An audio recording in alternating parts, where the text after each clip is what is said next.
দর্শক ত্রয়োদশ জাতীয় সংসদ নির্বাচনকে সামনে রেখে ব্যালট পেপার সহ নির্বাচনী যে সরঞ্জামগুলো আছে দেশের প্রত্যন্ত অঞ্চলে সেই সরঞ্জামগুলো বিতরণের কাজ চলছে। আমরা সকাল থেকে আপনাদেরকে যেমনটা জানাচ্ছিলাম এবং রাত পোহালেই ভোট হতে যাচ্ছে। এ প্রসঙ্গে আমরা সহকর্মী মাহদি সেকান্দারের কাছে আবারও চলে যাচ্ছি, তার কাছ থেকে আমরা বিস্তারিত জানবো। এই মুহূর্তে চট্টগ্রাম সেই জেলা স্টেডিয়ামে প্রিজাইডিং অফিসারদের কাছে ভোটের সরঞ্জামাদি সেটি যে বুঝিয়ে দেওয়ার কাজ সেটি চলছে এবং সকালে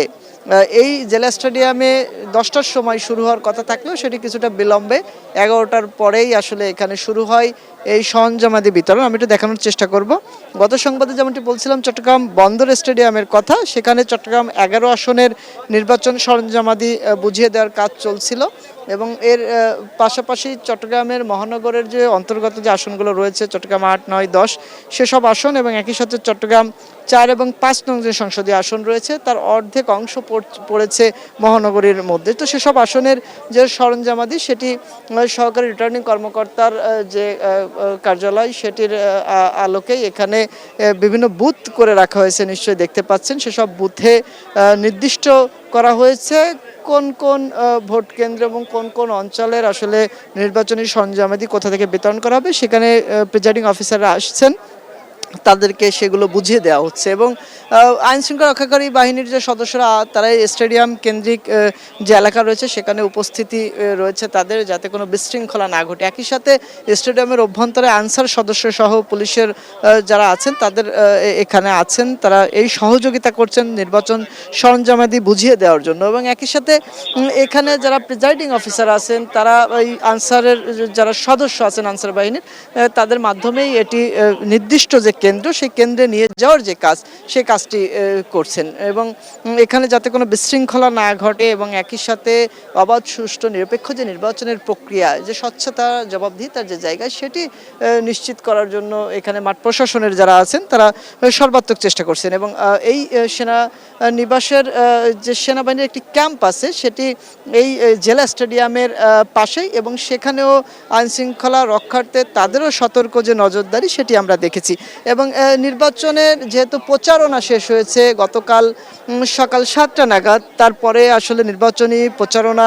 প্রচারণা বন্ধ থাকায় এখানে আইন শৃঙ্খলা রক্ষার স্বার্থে যে টহল জোরদার আইন শৃঙ্খলা রক্ষাকারী বাহিনী সেটিও আমরা এই চট্টগ্রামের যে এলাকা রয়েছে সেসব জায়গায় আমরা আমাদের চোখে পড়েছে এবং এই মুহূর্তে যে জায়গাটি দেখতে পাচ্ছেন জেলা স্টেডিয়ামের অভ্যন্তরের যে জায়গাটি সেখানে যে সমাগমটি এটি মূলত যে সকল জায়গা রয়েছে ভোট কেন্দ্র সে সকল ভোট কেন্দ্রে এখান থেকেই চলে যাচ্ছে নির্বাচন সরঞ্জামাদি এবং এখানে স্বচ্ছ যে ব্যালট বাক্স নিশ্চয়ই দেখতে পাচ্ছেন। এর পাশাপাশি হ্যাঁ এবং না ভোট, যেহেতু জাতীয় নির্বাচনের পাশাপাশি একটি গণভোটের বিষয় রয়েছে, সেই গণভোটে হ্যাঁ না ভোটের যে ব্যালট সেটিও এই সরবরাহ করা হচ্ছে এবং এছাড়া প্রতিদ্বন্দ্বী প্রার্থীদের প্রতীক সম্বলিত যে ব্যালট পেপার সংসদ সদস্য নির্বাচন করার ক্ষেত্রে সেটি আছে এবং আমরা ভোটারদের সাথে কথা বলেছিলাম এই এলাকার, বিশেষ করে চট্টগ্রাম 10, 11 এবং আসনের যারা আছেন তারা এখানে মূলত প্রতিদ্বন্দ্বিতা হবে 11 দলীয় জোট সমর্থিত প্রার্থীদের সাথে বিএনপি সমর্থিত প্রার্থীদের এবং এখানে অনেকগুলো আসনে আসলে হেভিওয়েট প্রার্থী রয়েছেন উভয় দলেরই এবং ভোটাররা আসলে শেষ সময়ে কাদেরকে আগামীকাল ভোট দিবেন তার উপরই জয় পরাজয় নির্ভর করবে। হিসাবের যে সমীকরণ সেটি অনেক কঠিন বলা যাবে, কেননা আমি গত সংবাদে যেমনটি বলছিলাম চট্টগ্রাম 11 আসনের কথা, সেখানেও যেমন আমির খসরু মাহমুদ চৌধুরীর পাশাপাশি শফিউল আলম জামাতের যিনি প্রার্থী রয়েছেন উভয়ই কিন্তু প্রতিদ্বন্দ্বিতা হাড্ডাহাড্ডি লড়াই এবং একই সাথে চট্টগ্রাম 10, 9, 8 আসন যেমনটি রয়েছে 4, 5 আসনের যে বিতরণ চলছে নির্বাচনী সরঞ্জামাদি সেসব আসনেও কিন্তু এই জামাতের প্রার্থীদেররাও এখানে প্রতিদ্বন্দ্বী। এছাড়া এলডিপির কর্নেল অলি আহমেদের ছেলে আছেন চট্টগ্রাম 4 আসনের তিনি প্রতিদ্বন্দ্বিতা করছেন, তিনিও ওই আসনটিতে হেভিওয়েট প্রার্থী হিসেবেই সেখানে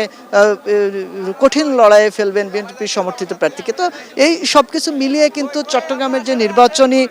পরিবেশ সেই পরিবেশে এখন পর্যন্ত অপ্রীতিকর কোনো ঘটনা সেভাবে ঘটেনি এবং এখানে আইনশৃঙ্খলা রক্ষাকারী বাহিনীর দায়িত্বে যারা আছেন তাদের সাথে কথা বলেছিলাম, বিশেষ করে পুলিশের অতিরিক্ত ডিআইজি নাজমুল হাসান তিনি যেমনটি বলছিলেন যে নির্বাচনের যে পরিবেশ, এই পরিবেশে উভয় যে জোটের প্রার্থী রয়েছেন অর্থাৎ বিএনপির এবং একই সাথে 11 দলীয় জামাত সমর্থিত যে জোট, তারা প্রত্যেকেই সহযোগিতা করছেন একটি অবাধ সুষ্ঠু নিরপেক্ষ নির্বাচনের জন্য, ভোট গ্রহণের যে পরিবেশ সেটি শান্তিপূর্ণ রাখার জন্য। সুতরাং সবকিছু মিলে এই এলাকায় তাদের সহযোগিতার কারণে আসলে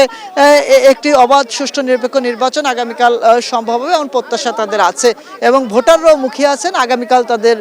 যে পছন্দের প্রার্থীকে নির্বাচিত করে জাতীয় সংসদে পাঠাবেন। এই চট্টগ্রামের উন্নয়নের কথা যারা বলবেন, যারা আইন প্রণয়ন করবেন। তো যাকে এই ছিল আমার কাছে চট্টগ্রাম জেলা স্টেডিয়াম থেকে সর্বশেষ।